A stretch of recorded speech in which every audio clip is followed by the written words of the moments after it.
Boy, the last couple of weeks has been a doozy in America, hasn't it? Even for Christians, it's been crazy.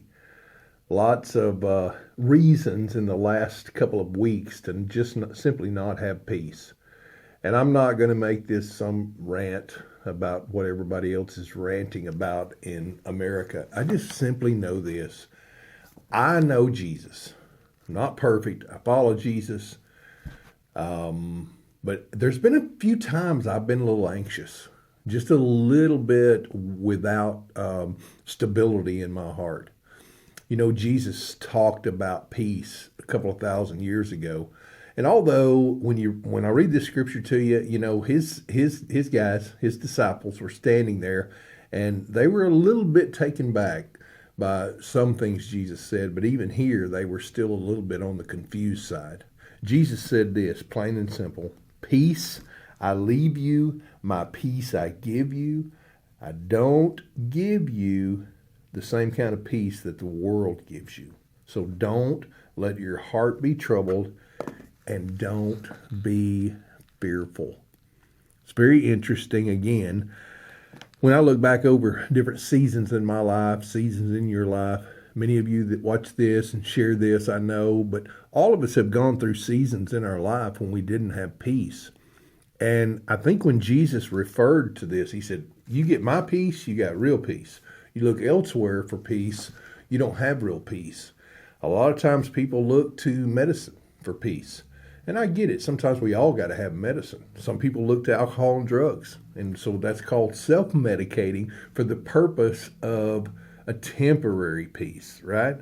And there's some external things that give people peace. I know a lot of people that go to the mountains, a lot of people that go to the beach, and it's temporary because they got to come home.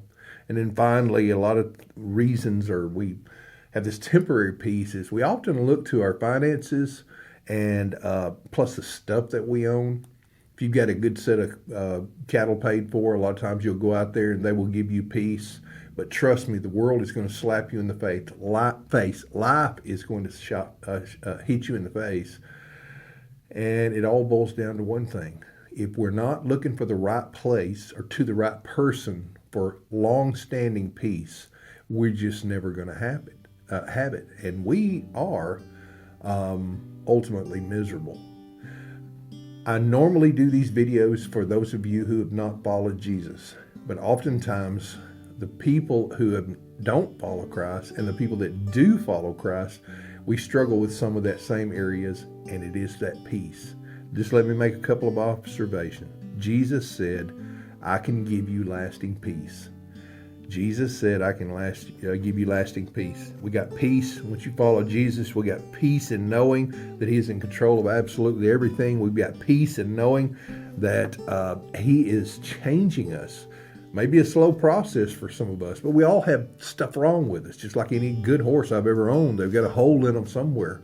And we all deal with hurts, habits, and hang-ups. And the only way to deal with those and to have inner peace is knowing that Jesus is in our life. And then finally, the third reason this verse is comforting to me, regardless of what is happening in America in the last 2 weeks, on the political scene, on the religious scene, on the cultural scene, is that I can have peace ultimately because I know that this life isn't the end. I just lost a dear friend of mine. She passed away on the operating table. Her heart gave out. Such a sweet, elderly lady. Been a part of my life for a long time. She closed her eyes. She never woke up in this life, but she woke up to see Jesus waiting on her.